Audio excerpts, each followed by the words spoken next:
ஹே guys, நான் ஷம்க். Welcome back to another video. பல லட்சம் ஸ்டூடெண்ட்ஸோட கனவு, பல லட்சம் ஸ்டூடெண்ட்ஸ் வந்து இந்த ஒரு விஷயத்துக்காக அவங்களோட வாழ்க்கையில் இருக்க பல வருஷங்களை ஸ்பெண்ட் பண்ணி இந்த ஒரு விஷயத்துக்காக படிச்சுட்டு இருக்காங்க.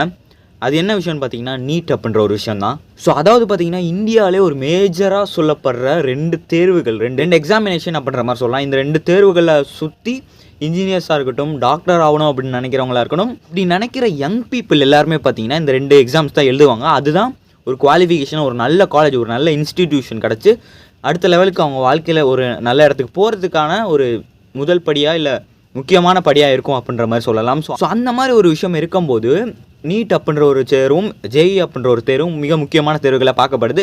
ஸோ அதில் நீட் அப்படின்ற ஒரு விஷயம் வந்து டாக்டர் ஆகணும் அப்படின்னு நினைக்கிற எல்லாருக்குமே, டாக்டர் ஆகணும் அப்படின்ற கனவு இருக்க எல்லாருக்குமே ஒரு படியாகவும் இருக்குது அப்படின்ற மாதிரி சொல்லலாம். ஸோ அந்த மாதிரி ஒரு தேர்வில் ஒரு ஸ்கேம், ஒரு மிகப்பெரிய குளறுபடி நடக்குது அப்படின்ற மாதிரி விஷயங்கள் தான் இன்றைக்கி நிறையா பேசப்படுது சோஷியல் மீடியாவில். ஸோ இன்றைக்கி நம்ம வீடியோவில் அந்த நீட் தேர்வில் என்ன ஸ்கேம் நடக்குது, என்ன மாதிரி குளறுபடிகள் நடந்திருக்கு அப்படின்றத பற்றி தான் பார்க்க போகிறோம். அதாவது நான் பேச போகிற விஷயம் பார்த்திங்கன்னா 2024 நடந்த நீட் தேர்வு. ஸோ வாங்க டேக்கில் போகலாம்.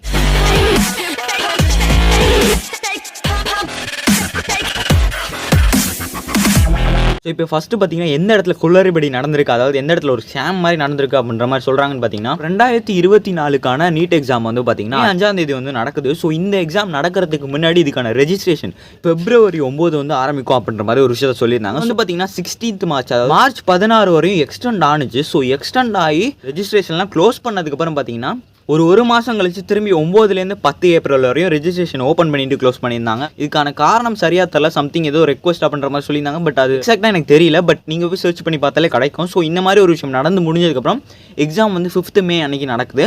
ஸோ எக்ஸாம் நடந்த அன்றைக்கி பார்த்தீங்கன்னா ராஜஸ்தானில் ஒரு மிகப்பெரிய ஒரு நியூஸ் வெளியாகுது. அதாவது இந்த நீட் எக்ஸாமுக்கான பேப்பர்ஸ், அதாவது கொஷின் பேப்பர் ஆன்சரோடு சேர்ந்து வந்து லீக் ஆகிடுச்சு அப்படின்ற மாதிரி ஒரு விஷயம் வந்து வெளியில் வந்து ஒரு மிகப்பெரிய அளவில் பேசப்படுது. மட்டும் இல்லாமல் பார்த்தீங்கன்னா ராஜஸ்தானில் அந்த ஒரு சென்டரில் ஹிந்தி மீடியம் பீப்புள், அதாவது ஹிந்தி மீடியம் படிக்கிற ஸ்டூடெண்ட்ஸ்க்கு எல்லாருக்குமே பார்த்திங்கன்னா இங்கிலீஷ் பேப்பரை தந்திருக்காங்க அது அப்படின்ற மாதிரி ஒரு விஷயமும் பேசப்பட்டு அது நிறைய பேர் அரெஸ்ட்லாம் பண்ணாங்க. அதே நேரத்தில் எக்ஸாம்லாம் கண்டக்ட் பண்ணாங்க. ஸோ இந்த மாதிரி விஷயங்கள்லாம் நடந்துட்டு இருக்க டைமில் பார்த்திங்கன்னா எக்ஸாம் முடிஞ்சு எல்லாரும் ரிசல்ட், அதாவது பல லட்சம் பேர் தன்னோட கனவுகளோட டாக்டர் ஆகணும் அப்படின்ற ஒரு கனவுகளோட எக்ஸாமை எழுதி முடிச்சு அதுக்காக ரிசல்ட்டுக்காக வெயிட் பண்ணியிருந்தாங்க. June 14 ரிசல்ட் வரும் அப்படின்ற மாதிரி அறிவிச்சிருந்தாங்க. NTA, அதாவது NTA என்ன பார்த்தீங்கன்னா நேஷனல் டெஸ்டிங் ஏஜென்சி, இவங்க தான் அந்த ஜேஇ நீட் எல்லா எக்ஸாமுமே நடத்துகிறவங்க. ஸோ இவங்க அறிவிச்சதுக்கப்புறம் பார்த்தீங்கன்னா June 14 தான் ரிசல்ட் வரும் எல்லோரும் அப்படின்ற மாதிரி எதிர்பார்த்துட்டு இருந்தாங்க. So May 29 answer sheet release பண்ணாங்க. June 4 அதாவது நேற்று ரிசல்ட்டே ரிலீஸ் பண்ணிட்டாங்க. ஸோ இந்த மாதிரி ஒரு ஷாக்கிங்கான ஒரு விஷயம், சீக்கிரமாகவே ரிசல்ட் ரிலீஸ் பண்ணிட்டாங்க அப்படின்ற மாதிரி ஒரு விஷயம் நடந்துச்சு. நிறைய பேர் ஷாக்கும் பட்டாங்க, நிறைய பேர் ஹாப்பியும் பட்டாங்க. ஸோ இந்த மாதிரி விஷயங்கள் நடந்துட்டு இருக்க டைமில் நிறைய பேருக்கு ஒரு அதிர்ச்சிகரமான ஒரு விஷயம் என்னன்னு பார்த்தீங்கன்னா மொத்தம் 67 பேர் வந்து 720க்கு 720 மார்க் எடுத்தாங்க அப்படின்ற மாதிரி ஒரு ஷாக்கிங்கான ஒரு விஷயத்த வந்து சொல்லியிருந்தாங்க NTA. அதே மாதிரி ரிசல்ட்டும் அப்படி தான் வந்துச்சு. ஸோ இதுக்கு முன்னாடி பார்த்தீங்கன்னா போன வருஷம் வந்து ஒரே ஒருத்தர் தமிழர் பிரபஞ்சன் அப்படின்ற ஒரு ஸ்டூடெண்ட் மட்டும்தான் நீட்டில் வந்து 720 எடுத்துப்பார் அப்படின்ற மாதிரி விஷயம்லாம் நீங்கள் கேள்விப்பட்டிருப்பீங்க. பட் இந்த தடவை 67 பேர் 720 எடுத்திருக்காங்க அப்படின்ற மாதிரி ஒரு விஷயமும் ஷாக்கிங்கான ஒரு விஷயமும் கிடச்சிருச்சு. அதே நேரத்தில் ஒரு 2 மிகப்பெரிய நிறுவனங்கள், அதாவது மிகப்பெரிய கோச்சிங் சென்டர்ஸ் அப்படின்ற மாதிரி சொல்லலாம். ஸோ அவங்க 2 பேர், அதோட பேர் வந்து நான் சொல்ல விரும்பல, மேபி சரி நான் சொல்கிறேனே, ஆகாஷ் அப்புறம் ஆலன் நினைக்கிறேன். ஸோ இந்த 2 நிறுவனங்களோட ஸ்டூடெண்ட்ஸ், அங்கே படித்த ஸ்டூடெண்ட்ஸில் 16, அதாவது ஆலன் அப்படின்ற நிறுவனத்தில் 16, ஆகாஷ் அப்படின்ற நிறுவனத்தில் 16 பேர், 2 இன்ஸ்டிடியூஷன்லேயும் 16 பேர் வந்து 720 மார்க் எடுத்தாங்க அப்படின்ற ஒரு ஷாக்கிங்கான விஷயமும் தெரிவிச்சிருந்தாங்க. ஸோ நீங்கள் கேட்கலாம், என்னடா இதெல்லாம் நடக்கிறது வந்து ஒரு மிகப்பெரிய விஷயமா அப்படின்ற மாதிரி. பட் இதுக்கும் மேலே நிறைய ஷாக்கிங்கான ஒரு விஷயங்கள்லாம் இருக்குது. அதை நான் என்ன அப்படின்ற மாதிரி சொல்கிறேன். ஸோ இந்த நீட் எக்ஸாமில் பார்த்தீங்கன்னா ஒரே சென்டரில் அதாவது ஒரே எக்ஸாம் ஹாலில், அந்த எக்ஸாம் ஹாலில் எழுதுன நிறைய ஸ்டூடெண்ட்ஸ் 720 எடுத்திருக்காங்க. அதே நேரத்தில் 718, 717 அப்படின்ற மாதிரி மார்க்ஸ் எடுத்திருக்காங்க அப்படின்ற மாதிரி சொல்கிறாங்க.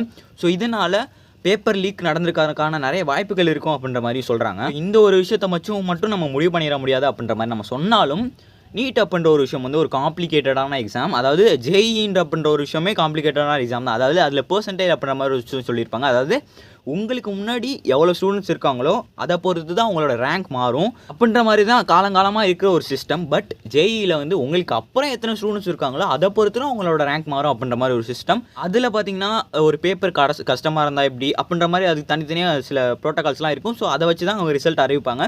ஸோ இதுவே நீட்டில் பார்த்தீங்கன்னா அப்படிலாம் இல்லை. பெர்சன்டைல் அப்படின்ற ஒரு சிஸ்டம்லாம் கிடையாது. மார்க்ஸ் இருக்குது, அந்த மார்க்ஸ் படி ரேங்க்ஸ் வரும். அந்த ஒருவேளை ஈக்குவல் மார்க்ஸ் வந்தால் அந்த சப்ஜெக்ட்டில் எவ்வளோ வாங்கியிருக்காங்க அப்படின்றத பொறுத்து அங்கே ரேங்க்லாம் மாறும். ஸோ இந்த மாதிரி ஒரு விஷயம் வந்து நீட்டில் இருக்குது.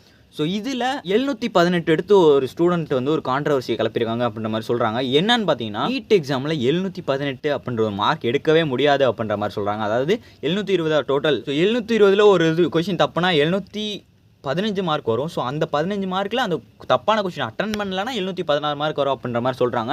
அப்படி ஒரு வேளை ஒரு கொஷின் அட்டன் பண்ணலன்னா 716 வரதுக்கான வாய்ப்புகள் இருக்குது. ஸோ 718 அப்படின்ற ஒரு விஷயம் வாய்ப்பே இல்லை அப்படின்ற மாதிரி சொல்லியிருந்தாங்க. ஸோ இதுக்கு வந்து என்டிஏ வந்து ஒரு கிளாரிஃபிகேஷன் கொடுத்துருந்தாங்க. என்ன கொடுத்துருந்தாங்கன்னா, டைம் வந்து கம்மியானதெல்லாம் எனக்கு கிரேஸ் மார்க் கொடுத்தோம் அப்படின்ற மாதிரி சொல்லியிருந்தாங்க. ஸோ எந்த ஒரு விஷயத்தோட அடிப்படையில் அவங்க டைம் கம்மியானுச்சு அப்படின்ற மாதிரி சொல்கிறாங்க அப்படின்றது ஒரு மிகப்பெரிய கேள்விக்குறியாக இருக்குது. அதே நேரத்தில் கிரேஸ் மார்க் எப்படி இந்த மாதிரி விஷயம்லாம் கொடுக்குறாங்க அப்படின்றதும் ஒரு மிகப்பெரிய கேள்விக்குறியாக இப்போ சோஷியல் மீடியா மட்டும் இல்லாமல் ஒரு இந்தியா ஃபுல்லாக இருக்க நீட் ஆஸ்பிரண்ட்ஸ், அதாவது நீட்டுக்கு எழுதின ஸ்டூடெண்ட்ஸ் இல்லாமல், அதாவது நீட் எழுதணும்னு ஆசைப்படுற எல்லாருக்குமே ஒரு மிகப்பெரிய கேள்வியாக இருக்குது. அதாவது பார்த்திங்கன்னா, எனக்கு தெரிஞ்சவங்களே நிறைய பேர் 1 year 2 year வந்து செலவு பண்ணி நீட்டுக்காக படித்து அதில் எக்ஸாம் எழுதி நல்ல ஒரு காலேஜாக சேர்ந்து ஒரு டாக்டர் ஆகணும் அப்படின்ற எண்ணத்தோடு நிறைய பேர் இருக்காங்க. பட் இந்த மாதிரி ஒரு விஷயங்கள்லாம் நடக்கும்போது யாரை ட்ரஸ்ட் பண்ணுறது அப்படின்ற ஒரு விஷயமே தெரியாமல் இருக்குது. ஆல்ரெடி தமிழ்நாட்டு சைடு நீட் மேலே ஒரு மிகப்பெரிய ஒரு ஹேட் இருக்குது. ஸோ இந்த மாதிரி விஷயங்கள்லாம் நடக்கும்போது என்ன சொல்கிறதுன்னு தெரில. ஸோ இதுக்கான பதில் வந்து கண்டிப்பாக என்டிஏ தான் கொடுத்தாகணும். அதாவது நேஷனல் டெஸ்டிங் ஏஜென்சி, அவங்க தான் அதை எக்ஸாம்ஸ் எல்லாம் நடத்துகிறாங்க. அதே நேரத்தில் இதுக்கான இன்வெஸ்டிகேஷன், அதாவது நிறைய இடத்துல கேஸ்லாம் போட்டிருக்காங்க. ஸோ அதுக்கான இன்வெஸ்டிகேஷன் நடந்து என்ன நடந்துச்சு அப்படின்றது நம்ம எல்லாருக்கும் தெரிய வரும் அப்படின்றத வந்து நான் நம்புகிறேன். ஸோ அதே நேரத்தில் கண்டிப்பாக பேப்பர் லீக் அப்படின்ற ஒரு விஷயம் நடந்திருக்கு. ஸோ அது எப்படி நடக்கலாம், இவ்வளோ பெரிய எக்ஸாம் நடத்துகிறாங்க, இவ்வளோ ரெப்யூட்டடான ஒரு எக்ஸாம் நடத்துகிறாங்க அப்படின்ற போது இந்த மாதிரி விஷயங்கள்லாம் எப்படி நடக்கலாம் அப்படின்ற மாதிரி கேள்விக்குறிகள் நிறையா இருக்குது. ஸோ இதெல்லாம் தாண்டி இந்த எக்ஸாம் முடிஞ்சிருச்சு, இதுக்கான ரிசல்ட் வந்துச்சு. ஸோ இது திருப்பி நடத்தணும் அப்படின்றது மாதிரியும் நிறைய பேர் கோரிக்கை வச்சுட்ருக்காங்க. ஸோ இதெல்லாம் என்ன நடக்குது அப்படின்றத நம்ம வெயிட் பண்ணி தான் பார்க்கணும். ஸோ அதே நேரத்தில் இத்தனை பேர் கஷ்டப்பட்டு எழுதின எக்ஸாமு ஒன்றுமே இல்லாமல் போயிருமா அப்படின்றதும் மிகப்பெரிய கேள்விக்குறியாக இருக்குது. ஏன்னா நிறைய பேர் 650க்கு மேலே மார்க் எடுத்த நிறைய பேர், 720க்கு 650க்கு மேலே மார்க் எடுத்த நிறைய பேருக்கு வந்து நல்ல காலேஜ் வந்து கிடைக்கல அப்படின்ற மாதிரியும் நிறைய குற்றச்சாட்டுலாம் இருக்குது. ஸோ இதெல்லாம் என்ன நடக்குது அப்படின்றது வந்து நம்மளுக்கு லைட்டாக தான் தெரியுது, அவ்வளோ டீப்பாக தெரியல. ஸோ கண்டிப்பாக இதை பற்றி நம்ம நிறைய ரிசர்ச் பண்ணோம். அதே நேரத்தில் இந்த இன்வெஸ்டிகேஷன் நிறைய விஷயங்களை கொண்டு வரோம் அப்படின்னு சொல்லி நம்ம. ஸோ நீங்கள் இதை பற்றி என்ன நினைக்கிறீங்க அப்படின்றத கமெண்ட் பாக்ஸ் கமெண்ட் பண்ணுங்கள். ஸோ இதே மாதிரி நாளைக்கு இன்னொரு வீடியோ சந்திக்கிறேன். பை.